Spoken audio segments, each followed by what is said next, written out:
تعال نشوف أهداف الأهلي جمل ولا اجتهاد فردي وإزاي قدر المقاولين يسجل في مرمى الأهلي. الكرة دي تريزيجيه كان عايزها في المساحة في ظهر دفاع المقاولين، ما اتلعبتش وتريزيجيه اتحرك للعمق وفضى الطرف لإمام عاشور، وهنا ديانج كان لازم يلعب في المساحة بس لأن كورته على قده ما عرفش.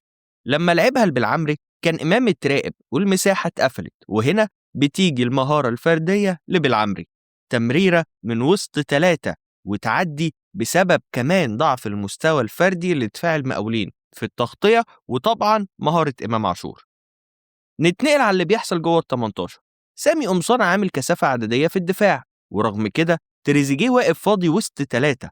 مروان عثمان كأي مهاجم طبيعي شاف إمام هيلعب عرضية راح قاطع على القريبة، وده اللي سحب معاه مدافع المقاولين وفضل المساحة لهداف الدوري تريزيجيه اللي بيحول العرضية برأسية لهدف. الهدف الثاني بن شرقي وأحمد عيد وإمام بيحاولوا يعملوا الجملة اللي ثرب بيعملها من يوم ما جه. أحمد عيد اتحرك في المساحة وكان المفروض إن بن شرقي يحطها له، ولكن بن شرقي قطع لجوه، ولو تاخد بالك هو وإمام دخلوا في نفس المساحة تقريبا لأن لعيبة المقاولين سابوا قلب الملعب فاضي.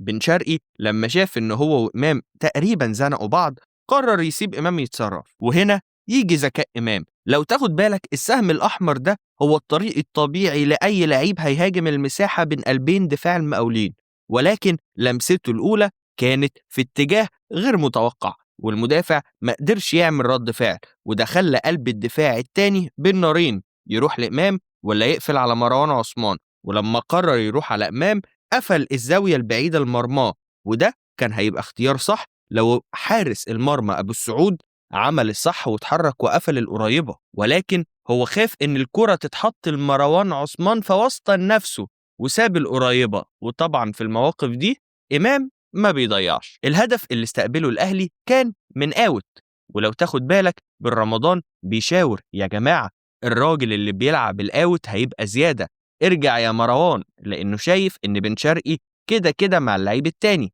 بقدرة قادر بقى الراجل اللي كان مع بن شرقي مع بن رمضان، وبن شرقي واقف فاضي، وبقى كده بن رمضان معاه 2 لعيبة من المقاولين. المساحة دي المفروض ما تبقاش خطيرة لأن كوكا المفروض يأمنها بسرعة، ولكنه تباطأ فيه إن هو يقفلها. بن شرقي واقف يتفرج وبيرفع إيده على التسلل، ولكن بيفوق والكورة بتتلعب للعيب اللي المفروض هو اللي كان مسؤول عنه من أول الهجمة. جوه ال 18 بقى ياسر واقف في اللا شيء، وده مخلي أحمد عيد مراقب 2 لعيبة. تخيل لو ياسر كان ماسك المهاجم اللي على القريبة كان يقدر هادي رياض يراقب محمد سالم رقم 9 واللي أحرز الهدف في الآخر.